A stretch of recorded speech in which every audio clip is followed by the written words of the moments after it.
사사기에는 총 12명의 사사가 나옵니다. 그중 오늘 본문에 나오는 삼손은 참으로 특별한 사사다라고 말할 수가 있는데, 왜 특별한 사사라고 말할 수가 있느냐? 다른 사사들이 가지지 못했던 특별한 능력을 가지고 있었기 때문입니다. 여러분, 삼손하면 떠오르는 이미지가 무엇입니까? 힘이 떠오릅니다. 삼손하면 자동적으로 먼저 힘이라는 단어가 떠오르죠.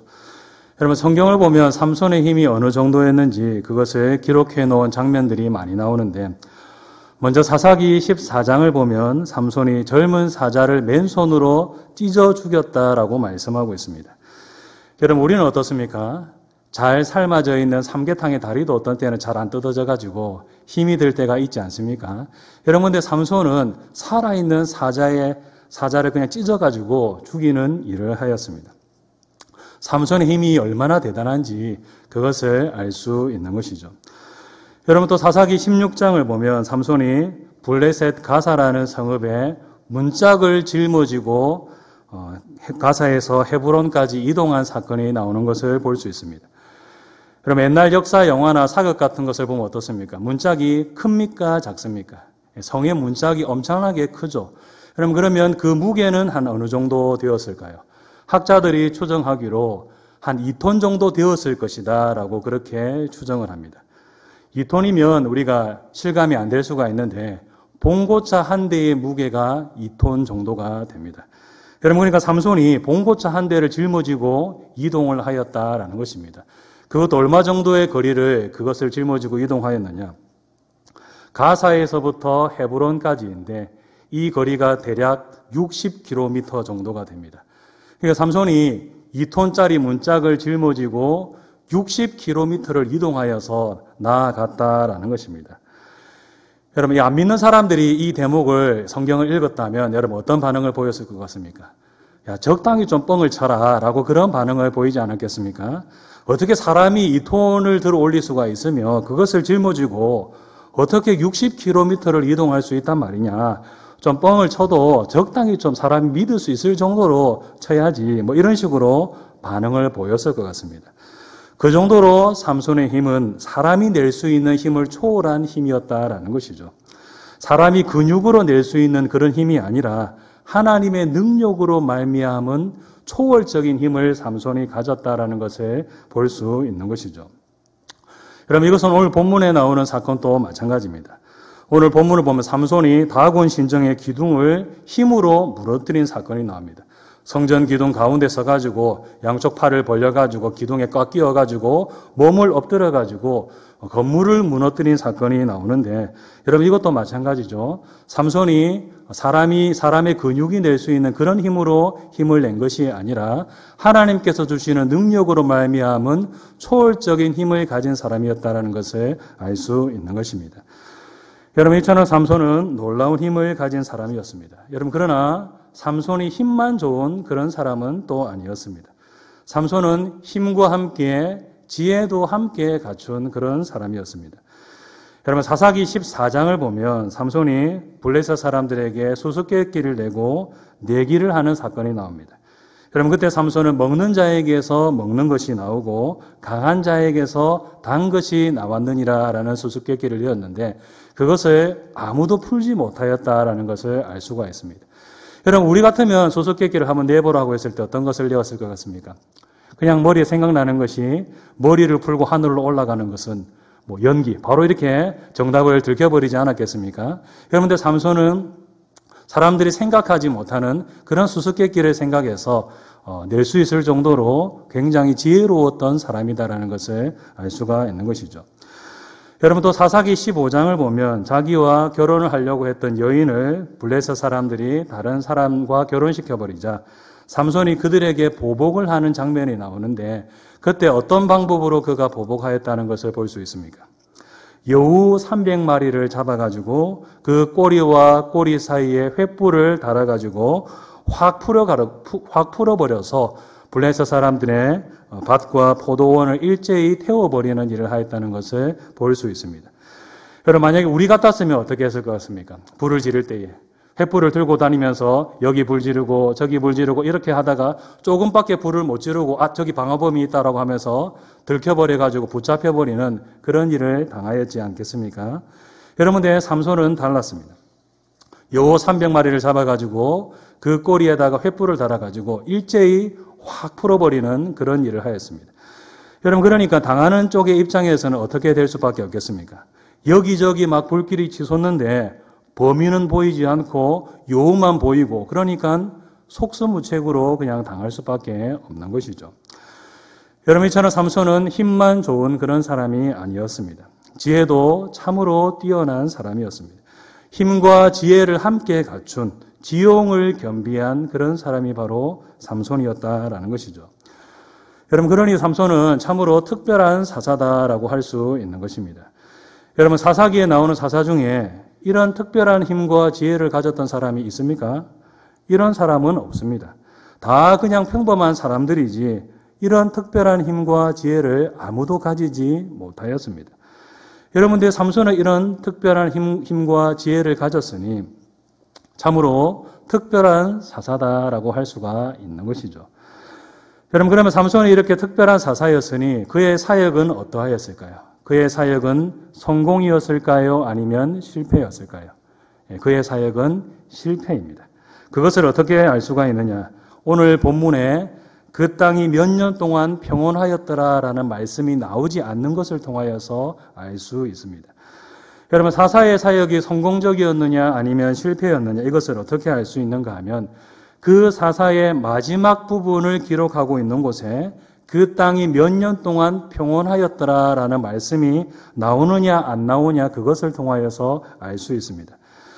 여러분 예를 들어서 첫 번째 사사인 온니엘은 그 마지막에 어떻게 기록하고 있는가 하면 사사기 3장 10절에서 11절 말씀을 보면 이렇게 말씀하고 있습니다. 함께 읽도록 하겠습니다. 여호와의 영이 그에게 임하셨으므로 그가 이스라엘의 사사가 되어 더 싸울 때에 여호와께서 메소포타미아 왕 구산 리사다임을 그의 손에 넘겨주심에 온니엘의 손이 구산 리사다임을 이기니라. 그 땅이 평온한 지 40년에 그나스의 아들 온니엘이 죽었더라. 아멘. 그 땅이 40년 동안 평온하였다라고 말씀하고 있습니다. 그동안 이스라엘 백성들이 메소포타미아 왕 구산 리사다임의 압제를 받았었는데 이 온니엘의 사역을 통하여서 그 압제로부터 해방되어서 그들이 40년 동안 평화를 누렸다라고 말씀하고 있습니다. 사사로서의 그의 사역이 성공적이었다라는 것을 알 수 있는 것이죠. 여러분 다른 사사들도 마찬가지입니다. 두 번째 사사인 에웃을 보면 그 땅에 80년의 평온함이 있었더라라고 말씀하고 있고 또 네 번째 사사인 드보라도 40년 동안 평온함이 있었더라라고 말씀하고 있습니다. 그리고 그 다음 사사인 기드온도 보면 이스라엘 백성들을 괴롭혔던 미디안 족속을 물리치고 그 땅에 40년의 평화로운 세월이 있었다라고 말씀하고 있습니다. 여러분 이처럼 사사로서의 사역을 성공적으로 감당한 그런 사사들을 보면 마지막 부분에 자기들을 괴롭혔던 민족들을 완전히 물리쳤고 그 땅에 몇 년 동안의 평화가 있었더라라고 평가하고 있는 것을 볼 수 있습니다. 여러분들 삼손은 보면 그런 말씀들이 전혀 나오지 않습니다. 오늘 본문에는 삼손의 마지막 부분을 기록하고 있는데 오늘 본문을 보면 어떻습니까? 블레셋을 완전히 물리쳤다라는 그런 말씀도 나오지 않고 그 땅이 몇 년 동안 평온하였더라라는 그런 말씀도 나오지 않습니다. 삼손이 막판에 블레셋 사람들을 성전을 무너뜨려가지고 많이 죽이기는 하였지만은 블레셋을 완전히 물리치지도 못하였고 그 땅에 평온을 가져오지도 못하였습니다. 삼손은 20년 동안 사사로서 사역을 감당하였는데 그 사역의 결과가 별로 성공적이지 못하였더라라는 것을 볼 수 있는 것이죠.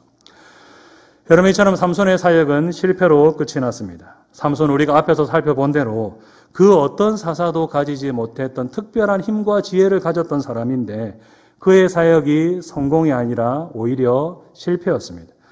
삼손이 가진 힘과 지혜를 볼 때에 대성공으로 끝이 났어야 될 것 같은데 아니었습니다. 그의 사역은 실패로 끝이 나고 말았다라는 것이죠. 여러분 그러면 왜 삼손의 사역은 이렇게 실패로 끝이 나고 만 것일까요? 삼손이 경건하게 살지 못한 것도 그 이유 중에 중요한 이유가 되겠지만은 더 중요한 이유는 이스라엘 백성들이 아무도 삼손의 사역에 협조하거나 동참하지 아니하였기 때문입니다. 여러분, 삼손의 사역을 한 단어로 바꾸어 보라라고 말한다면 어떤 단어로 바꿀 수 있는가 하면 원맨쇼라는 단어로 바꿀 수가 있습니다. 여러분, 원맨쇼가 뭡니까? 혼자서 북치고 장구치고 뭐 다 하는 것이 원맨쇼가 아니겠습니까? 여러분들 삼손의 사역을 보면 딱 원맨쇼라는 단어가 정확하게 어울립니다. 삼손 혼자서 북치고 장구치고 하면서 블레셋 사람들과 싸우고 백성들은 뭐 하고 있는 것을 볼 수 있는가 하면 그냥 가만히 앉아가지고 삼손이 하고 있는 것을 구경만 하였다라는 것을 볼 수 있습니다. 여러분, 다른 사사들을 보면 어떤가 하면 백성들이 한마음으로 이스라엘 회복을 꿈꾸면서 사사로 세워진 사람에게 함께 협력하여서 대적과 함께 싸우는 일을 하였다는 것을 볼 수 있습니다. 여러분, 사사기를 보면 어떻습니까? 반복되는 한 가지 패턴이 있습니다. 범죄, 심판, 회개, 구원, 평화라는 그런 반복되는 패턴이 있습니다. 먼저 이스라엘 백성들이 하나님을 섬기지 않고 우상을 섬기면서 범죄합니다. 그러면 하나님께서 이방민족 하나를 일으켜서 그들을 괴롭히도록 그렇게 만드시죠. 그러면 압제를 당한 이스라엘 백성들이 회개를 합니다. 하나님, 그동안 우리가 잘못했습니다. 하나님 살려주십시오 하고 부르짖는 일을 하는 것입니다. 여러분, 그러면 하나님께서 사사 한 명을 세워주십니다. 그리고 백성들은 그 사사에게 협력하여서 함께 대적과 싸우는 일을 합니다. 이스라엘이 압제로부터 벗어나서 회복되기를 바라는 마음으로 한마음 한뜻으로 사사에게 협력해가지고 함께 싸우는 일을 하는 것입니다. 여러분, 그러면 이제 함께 싸워가지고 대적을 물리치고 그 땅에 평화가 임합니다. 몇 년 또는 몇십 년 동안의 평온함이 그 땅에 임하게 되는 것입니다. 여러분, 이처럼 사사기를 보면 이런 반복되는 패턴이 나오는데 이런 패턴들에 따라서 보면 사사 혼자서 싸운 것이 아니라 백성들이 회개하고 정신을 차려가지고 한마음 한뜻으로 사사와 협력해가지고 함께 싸우는 일을 하였다는 것을 볼 수 있습니다. 여러분, 그래서 어떤 일이 일어났느냐? 지도자인 사사에게 비록 부족한 점이 있다고 하더라도 그 사역을 사사가 성공적으로 감당하는 것을 볼 수 있는 것이죠. 여러분, 사사들을 보면 어떻습니까? 인간적으로 부족한 부분들이 참으로 많음을 볼 수 있습니다. 예를 들어서 두 번째 사사인 에훗은 오른손을 사용하지 못하는 그런 장애를 가진 사람이었습니다. 여러분, 그리고 네 번째 사사인 드보라는 당시에 사람 취급을 받지 못하는 여자였습니다. 여러분, 그리고 다섯 번째 사사인 기드온은 참으로 겁이 많은 겁쟁이였습니다. 여러분, 이렇게 다 약점들이 있었는데도 불구하고 그들은 성공적으로 그 사역을 감당하였는데 어떻게 성공적으로 사역을 감당할 수 있었느냐? 백성들이 한마음 한뜻으로 사사에게 협력하는 일을 하였기 때문인 것이죠. 지도자인 사사에게 부족한 점이 있었지만은 백성들이 사사에게 협력하여서 부족한 점을 메워주고 함께 싸워주는 일을 하였기 때문에 사사가 성공적으로 그 사역을 잘 감당하고 이스라엘이 회복되고 평온함을 누리는 그런 일이 일어난 것입니다. 여러분들, 삼손의 시대의 백성들을 보면 그런 모습들이 전혀 나타나지 않습니다. 삼손 시대의 백성들은 자기들의 죄를 회개하지도 않았고 이스라엘의 회복을 갈망하지도 않았습니다. 여러분, 사사기 13장부터 16장까지가 삼손에 대한 기록인데 13장부터 16장까지 어디를 보아도 백성들이 회개하고 부르짖었다라는 그런 말씀이 전혀 나오지 않습니다. 다른 사사들을 보면 앞에서 말씀드렸듯이 회개하고 부르짖었다라는 그런 말씀들이 나오는데 이 삼손 시대의 백성들을 보면 그런 말씀이 전혀 나오지 않는다라는 것이죠. 여러분, 그러니까 삼손 시대의 백성들은 어떻게 하였다는 것입니까? 자기들의 죄를 회개하지 아니하였다라는 것입니다. 성경을 보면 그들이 무려 40년 동안 블레셋의 압제를 당하였다고 말씀하고 있는데 그렇게 당했지만은 그들은 전혀 회개하지 않았습니다. 이 정도는 아직 버틸 만하다, 이 정도면은 매도 아니다라고 생각하였는지 그것은 알 수가 없지만은 아무튼 그들은 회개하지 않았습니다. 여러분, 그러니 그들이 이스라엘의 회복에 대해서 생각하였겠습니까? 그런 것에 대해서 전혀 생각하지 않았다라는 것이죠. 그들의 머릿속에는 뭐밖에 없었는가 하면 블레셋으로부터 더 괴롭힘이나 좀 안 당했으면 좋겠다라는 그런 생각만 그들이 가지고 있었습니다. 이스라엘의 회복 같은 것을 꿈꾼 것이 아니라 좀 덜 괴롭힘만 당해도 좋겠다라는 그 정도 생각밖에 가지지 아니하였다라는 것이죠. 여러분, 이것을 잘 보여주는 것이 사사기 15장에 나오는 사건인데, 사사기 15장을 보면 유다 지파 사람들이 삼손을 묶어가지고 블레셋 사람들에게 갖다 바치는 그런 사건이 나오는 것을 볼 수 있습니다. 사사기 15장을 보면 블레셋 사람들이 삼손을 잡으려고 유다 지파 땅으로 쳐들어오는 장면이 나오는데, 그때 유다 지파 사람들이 자기들 스스로 사사인 삼손을 묶어가지고 블레셋 사람들에게 바치는 일을 해버립니다. 삼손 때문에 자기들에게 불똥이 떨어지지 않을까? 삼손 때문에 자기들이 더 괴롭힘을 당하는 일이 일어나지는 않을까?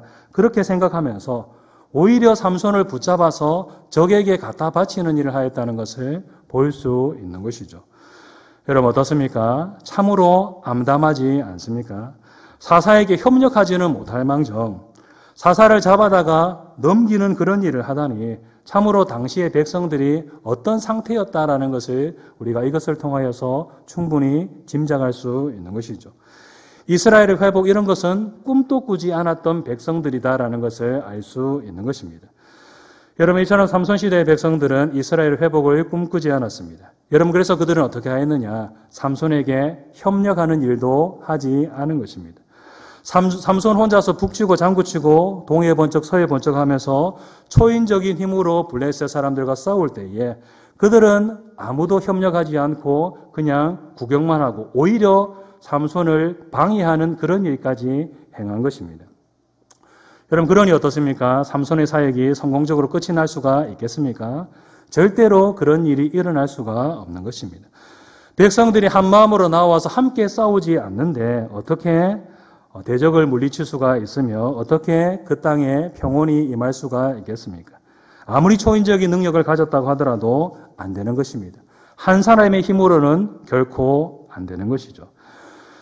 여러분 이렇게 탁월한 능력을 가졌던 삼손의 사역은 실패로 끝이 나고 말았는데 여러분 우리가 이 삼손을 통하여서 깨달아야 될 교훈이 무엇이겠습니까? 바로 혼자서는 안 된다라는 것을 우리가 깨달아야 되는 것입니다.